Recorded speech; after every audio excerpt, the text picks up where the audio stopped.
Assalamualaikum warahmatullahi wabarakatuh. Selamat datang di Laboratorium Anatomi Fakultas Kedokteran Universitas Jenderal Sudirman. Perkenalkan, saya Azra Rasida, Asisten Dosen Anatomi 2021. Pada kesempatan kali ini, kita akan belajar mengenai tentang kranium, atau lebih tepatnya neurokranium. Jadi, kalau kita berbicara mengenai tentang kranium itu dibagi menjadi dua. Di bagian depan, di bagian anterior, dia dinamakan sebagai viscerokranium. Nah, viscerokranium ini nantinya akan membentuk wajah atau tulang wajah. Nah, yang kedua, bagian dari kranium, namanya adalah neurokranium. Neurokranium, berarti sesuai namanya. Nantinya dia akan melindungi struktur di dalamnya, yaitu struktur otak. Dan sekarang kita akan fokus membahas mengenai tentang neurokranium. Nah, neurokranium ini juga, dia dibagi menjadi dua. Di bagian atas, di bagian atapnya, dia dinamakan sebagai calvaria. Oke, dan jika kita lihat ke bagian dalamnya, di sini, akan terlihat struktur yang banyak foramen-foramen yang dinamakan sebagai basis krani. Basis seperti dasar dari kranium. Oke, sekarang kita akan berbicara mengenai tentang calvaria. Jadi, calvaria ini dia disusun oleh beberapa os atau tulang penyusun. Ini ada beberapa os, bisa terlihat. Dan juga dipisahkan tiap-tiap os tadi, tiap-tiap tulang oleh suatu sendi yang dinamakan sebagai sutura. Kita akan bahas satu persatu tiap-tiap os dan juga tiap-tiap sutura tersebut. Di bagian depan, di sini yang saya tandai, di bagian paling anterior dinamakan sebagai os frontalis. Jadi os frontalis. Dan di bagian paling depan yang mengarah ke bagian viscerokranium di sini, ini dinamakan sebagai glabella.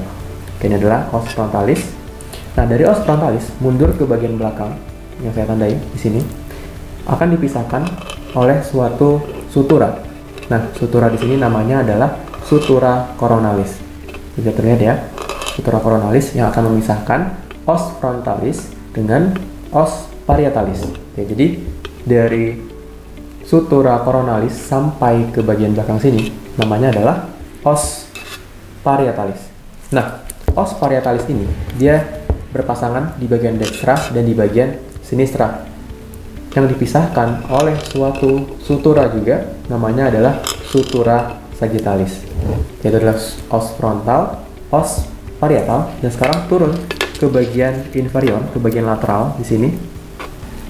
Ke bagian lateral dari os parietal terdapat juga os atau tulang di sini yang dinamakan sebagai os temporalis. Ini adalah os temporalis. Nah, di os temporalis ini dia terdapat beberapa struktur. Contohnya di sini ada struktur penonjolan yang dinamakan sebagai processus mastoideus. Adalah processus mastoideus, dan juga terdapat suatu struktur lubang. Di sini bisa terlihat lubangnya. Ini namanya adalah meatus acousticus externus. Oke, itu terkait dengan os temporalis. Nah, di bagian anterior dari os temporalis di sini yang saya tandai terdapat juga suatu os yang dinamakan sebagai os sphenoidalis. Bisa dilihat di sini terdapat tempat pertemuan dari beberapa os tersebut. Di sini yang saya lingkari dan saya tandai. Di sini dinamakan sebagai pterion. Oke, itu adalah tempat pertemuannya ya. Oke, ini adalah pertemuan dari os parietal, os temporal, dan os occipital yang dinamakan sebagai asterion. Oke, kembali lagi ke bagian os parietal di sini. Jika kita berlanjut lagi ke bagian paling posterior dari calvaria, akan terlihat terdapat os yang dinamakan sebagai os occipitalis. Jadi os occipitalis yang dipisahkan oleh struktur sutura yang dinamakan sebagai sutura lambdoidea. Sutura lambdoidea yang memisahkan os parietal dengan os occipital. Dan jika dilihat lebih spesifik di area sini, di area pertemuan sutura sagittalis dengan sutura lambdoidea, akan terdapat pertemuan yang dinamakan sebagai lambda. Oke, kita beralih ke bagian anterior. Kalau tadi di bagian posterior dinamakan sebagai lambda, pertemuan sutura sagittalis dengan sutura coronalis dinamakan sebagai bregma. Oke, kembali lagi ke bagian os occipitalis. Di bagian os occipitalis ini terdapat struktur penonjolan di bagian paling posterior yang dinamakan sebagai protuberansia occipitalis externa. Sini. Oke, itu adalah os penyusun dari calvaria yang ada 5, dan di bagian dalam terdapat satu lagi os yang tidak bisa terlihat dari superficial. Nah, sini dia terdapat os ethmoidalis. Dia tidak bisa terlihat dari superficial. Di sini ada os ethmoidalis. Nah, akan berlanjut nanti sampai ke bagian kalvumnasi gitu. Oke, itulah pembahasan mengenai tentang calvaria. Selanjutnya kita akan membahas mengenai dasar atau basis dari cranii yang dinamakan sebagai basis cranii. Oke, jika dilihat bagian dari basis cranii di sini, dia dibagi menjadi 3 fossa atau 3 cekungan. Di bagian depan, di bagian paling anterior di sini yang saya beri tanda, ini adalah fossa cranii anterior. Fossa cranii anterior. Lalu di bagian medial, di bagian tengah yang saya beri tanda di sini adalah fossa cranii medial. Dan di bagian paling belakang, bagian paling posterior, sini adalah fossa cranii posterior. Nah, di tiap-tiap fossa tadi, baik di bagian anterior, di medial, dan di bagian posterior, terdapat banyak sekali meatus dan juga foramen-foramen atau lubang-lubang yang akan kita bahas satu persatu, mulai dari bagian paling depan. Oke, yang pertama di sini bisa dilihat struktur kecil-kecil, titik-titik lubang-lubang yang banyak. Nah, struktur ini dinamakan sebagai lamina et foramina cribrosa os ethmoidalis. Oke, ini adalah lamina et foramina cribrosa os ethmoidalis, di mana nantinya foramen ini akan dilewati oleh struktur dari nervus olfactorius, yaitu vila olfactoria. Oke, lalu dilihat di bagian medial dari lamina et foramina cribrosa os ethmoidalis ini terdapat suatu struktur tonjolan yang saya tandai yang dinamakan sebagai crista galli. Dan di bagian paling anterior di sini bisa terlihat, oke, sini adalah foramen caecum. Nah, foramen caecum ini nantinya akan dilewati oleh struktur vena emissaria yang nantinya akan menuju ke sinus sagittalis superior. Adalah foramen caecum. Itu terkait dengan fossa cranii anterior. Oke, sekarang kita lanjut ke pembahasan mengenai tentang foramen-foramen yang berada di bagian fossa cranii medial. Oke, yang pertama di sini yang saya beri tanda, di sini namanya adalah canalis opticus. Oke, canalis opticus ini nantinya akan dilewati oleh nervus opticus dan arteri ophthalmicus. Ini ya, ada canalis opticus. Oke, di bagian lateral dari canalis opticus bisa dilihat di sini terdapat struktur visura yang lubangnya agak melebar yang dinamakan sebagai visura orbitalis superior. Ya, ada visura orbitalis superior. Nantinya visura ini akan dilewati oleh banyak struktur, beberapa diantaranya seperti ada nervus oculomotorius, nervus trochlearis, nervus ophthalmicus cabang dari nervus trigeminus, nervus abducens, dan juga vena ophthalmicus superior. Ini adalah visura orbitalis superior. Oke, sekarang ke bagian medial di sini yang saya beri tanda, namanya adalah foramen rotundum. Nah, foramen rotundum ini nanti akan dilewati oleh nervus maxillaris cabang dari nervus trigeminus.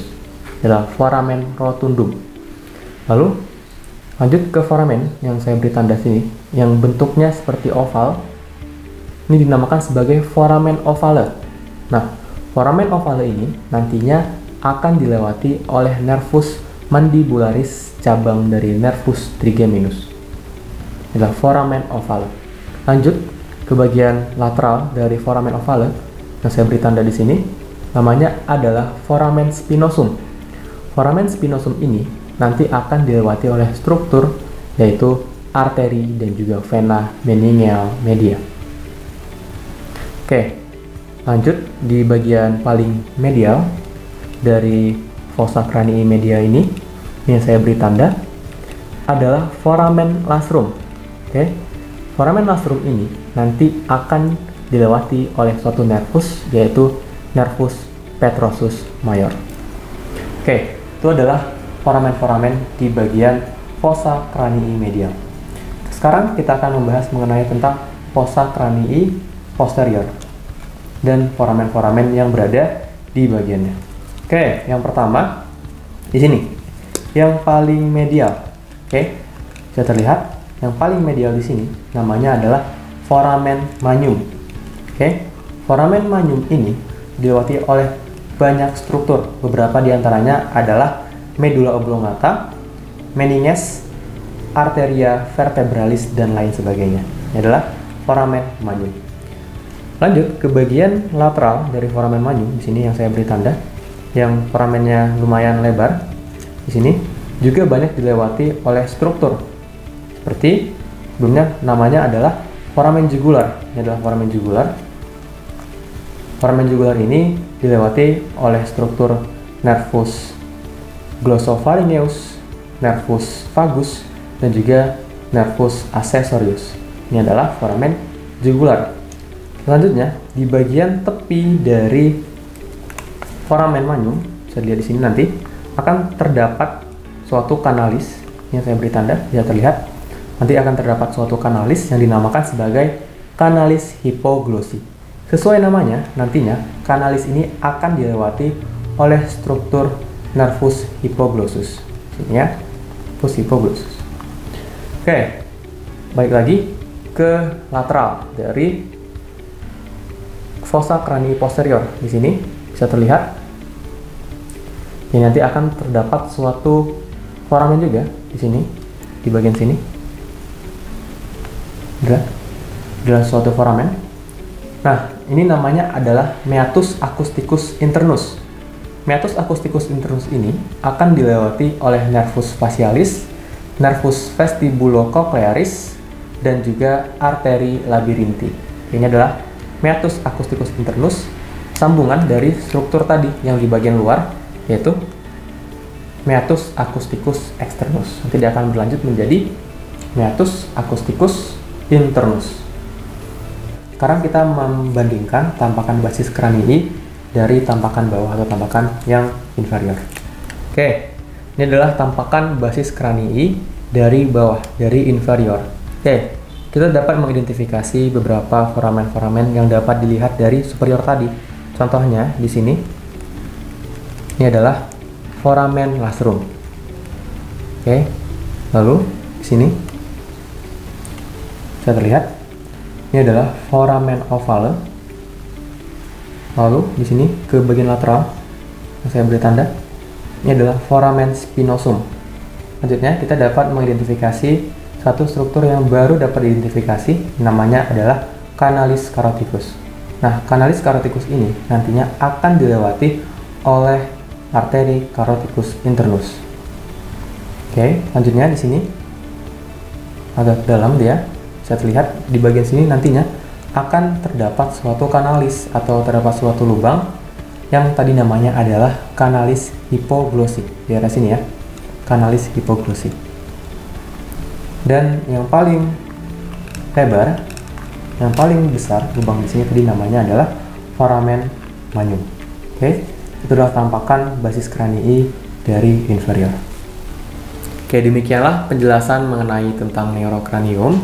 Semoga penjelasan tadi bermanfaat dan semangat belajar. Assalamualaikum warahmatullahi wabarakatuh.